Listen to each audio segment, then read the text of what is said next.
Typhoon Outclimbed Rafale and F-35. The sky wasn't ready.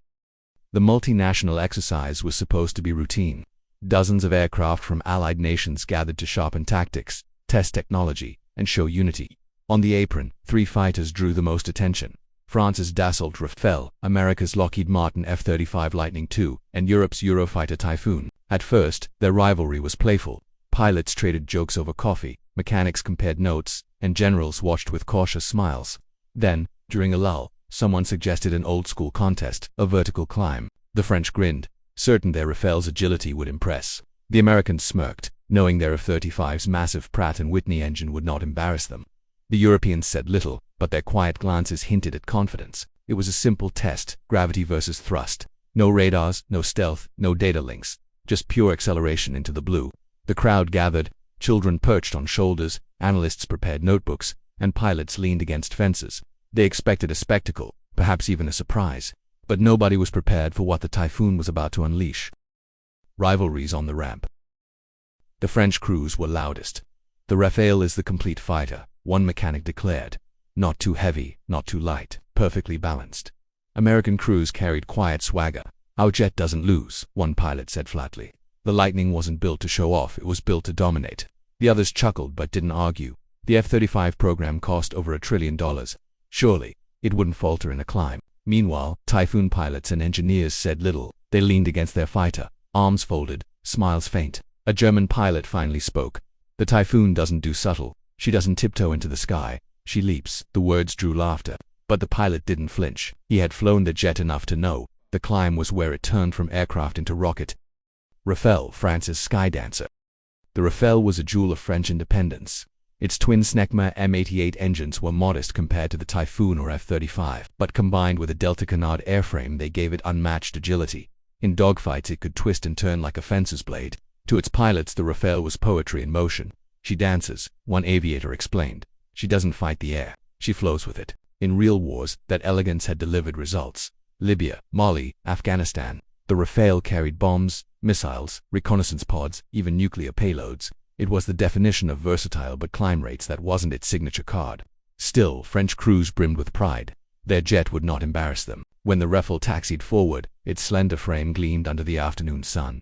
The pilot raised his helmet in salute. The crowd cheered. They expected elegance, maybe even victory. After all, this was France's sky dancer. Lightning II, America's stealth titan.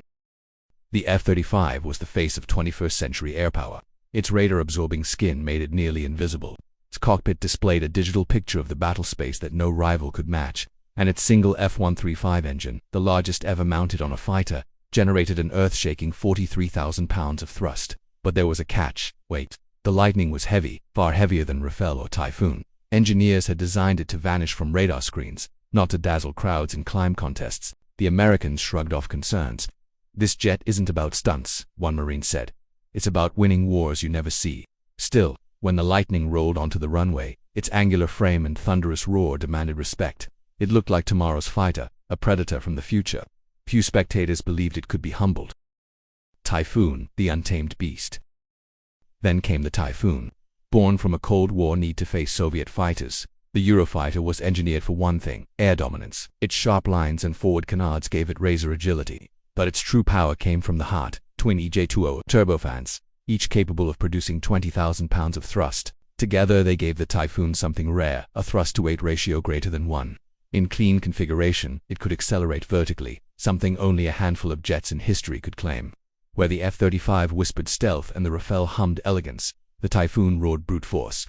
Pilots described it as a rocket with wings. Engineers spoke with pride of its 65,000 feet per minute climb rate. On the apron, the Typhoon's presence was different. It didn't gleam, it didn't shimmer, it glared. Its stance alone seemed to challenge the horizon. When its pilot climbed aboard, he offered no salute, no wave, just a quiet nod. The Europeans didn't need bravado. They knew the climb was theirs to win. Engines roar. The 3 fighters lined up on the runway, Rafale on the left, F-35 in the center, Typhoon on the right. The crowd leaned forward, the marshal raised his hand. The Rafale's M88s hummed to life, confident and controlled. The F-35's single F-135 thundered, deep and guttural like a storm straining to escape.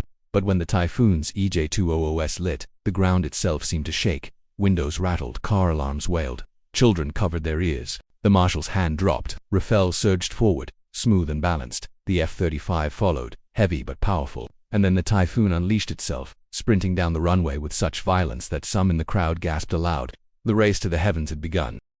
Rafale's climb.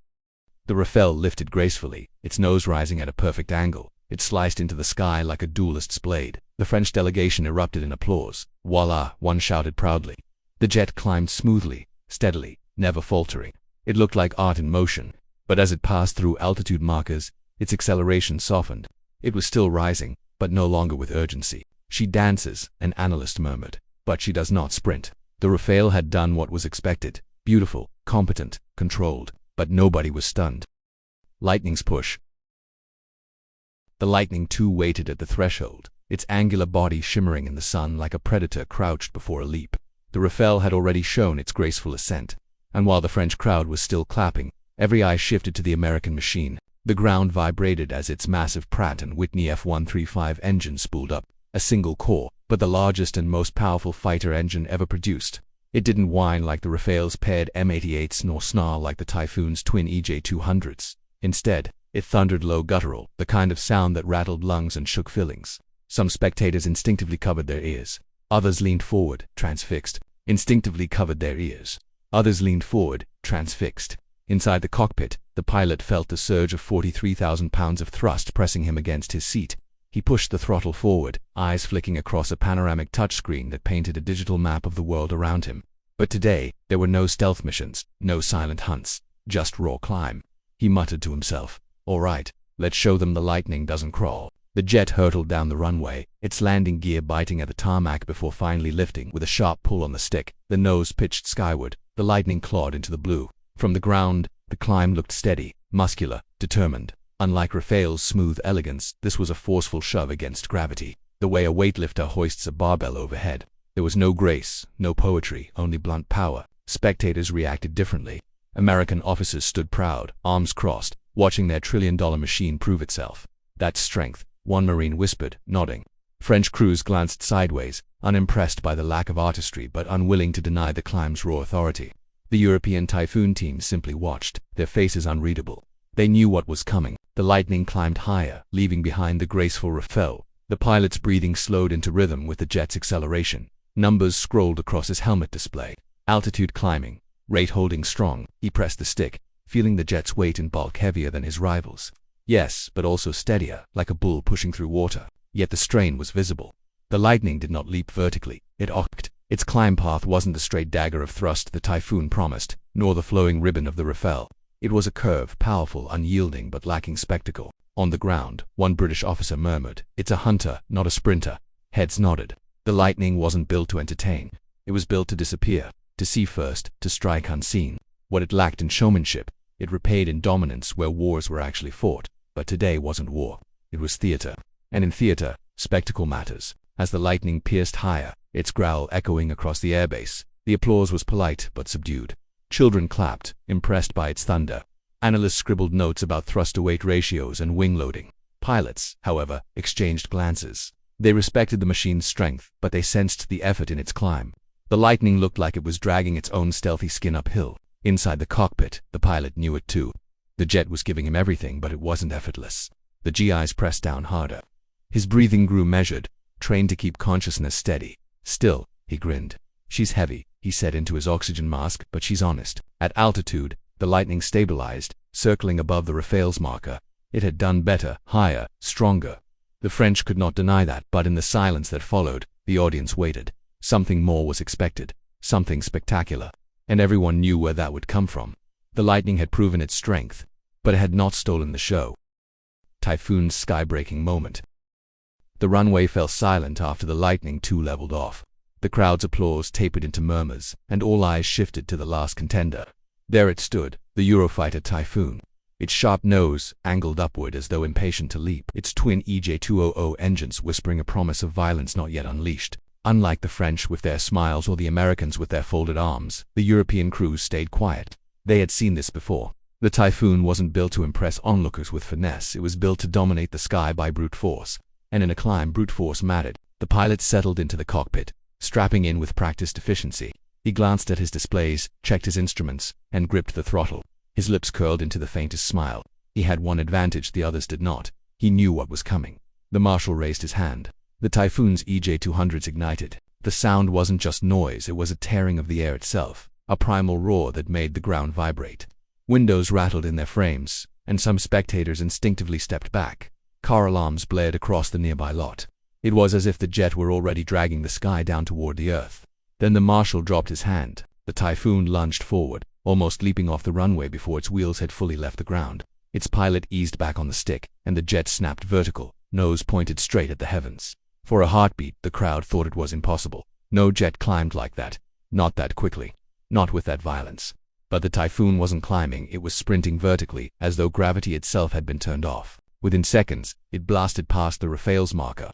Cheers erupted, mingled with stunned gasps. A moment later, it thundered beyond the lightning's altitude. Analysts who had just praised the F-35's power dropped their pens, eyes wide. The Typhoon kept going. Its afterburners carved spears of flame into the air, leaving twin trails that shimmered in the sunlight. Vapor streamed off its canards, spiraling into corkscrews that trailed in its wake. The sky echoed with its roar, each second pushing it farther, faster, higher. On the ground, the reactions turned from cheers to disbelief. Children pointed, their voices shrill with excitement. Pilots exchanged glances that bordered on envy. A French officer muttered "Mon Dieu," an American, his voice caught between admiration and irritation, whispered, "That's not a climb, that's a launch." Inside the cockpit, the pilot's breathing was steady, trained. He felt the weight of G-forces pressing against him, but the Typhoon's thrust-to-weight ratio gave him confidence. The jet wasn't straining, it was reveling in the climb. His instruments ticked higher and higher, altimeter spinning like a clock gone mad. He grinned beneath his mask. Showtime. The Typhoon didn't level off like the Rafale or the Lightning. It vanished. Higher and higher it surged until the silver outline shrank to a speck, then disappeared entirely into the endless blue. For a long, suspended moment, there was only silence. The crowd stood frozen. Journalists lowered their cameras. Even the announcer, who had prepared lines for every outcome, found no words. And then it came, the roar of applause, louder than engines, rolling like thunder across the base. The Typhoon had not merely won, it had obliterated the contest. It was a reminder that, in a world of stealth, sensors, and software, raw thrust still mattered. The Rafale had danced, the Lightning had pushed, but the Typhoon had leaped, and the sky hadn't been ready for it. Epilogue: Lessons in the Sky. The roar of the crowd still lingered as the three jets rolled back to their parking spots. The Rafale glided in first, graceful even in descent, its delta wings cutting smooth arcs through the air.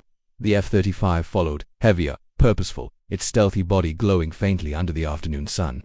Then came the Typhoon, the beast that had stolen the show, taxiing in with a quiet menace that seemed almost mocking. Mechanics rushed forward. Pilots pulled off helmets, faces damp with sweat, eyes still burning with adrenaline, but the atmosphere was different now. No longer playful, no longer boasting. Every crew, every officer, every spectator knew what they had just witnessed. Not a competition of equals, but a revelation. The Rafale team consoled themselves with pride. Their jet had danced as expected, elegant, versatile, capable.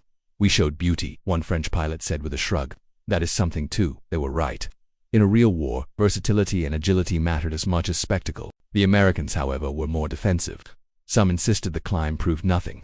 "Climb rates don't win wars," one officer growled. "The Lightning wins in silence, where no one even sees it coming." Analysts nodded, they weren't wrong. The F-35 was more than a fighter. It was a flying sensor node, a stealth hunter, but still, for the first time in a long time, the Americans had watched their trillion-dollar machine outshined in raw display. Pride was bruised. And then there were the Europeans. The Typhoon crews didn't gloat, they didn't need to.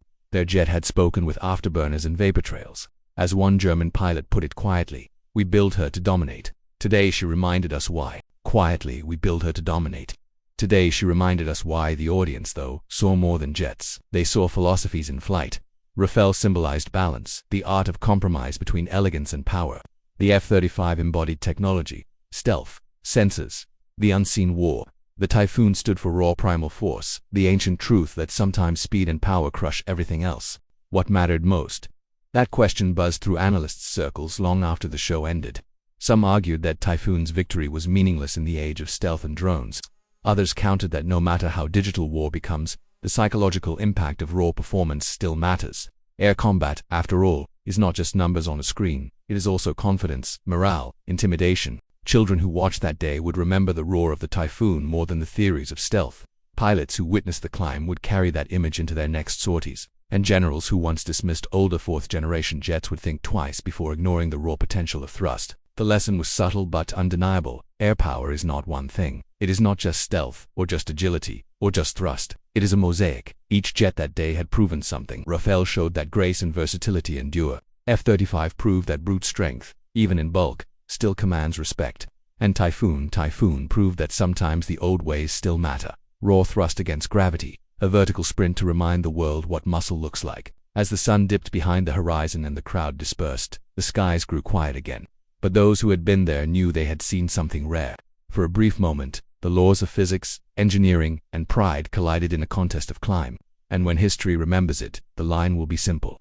The Rafale danced, the lightning pushed, but the Typhoon leapt, and the sky wasn't ready.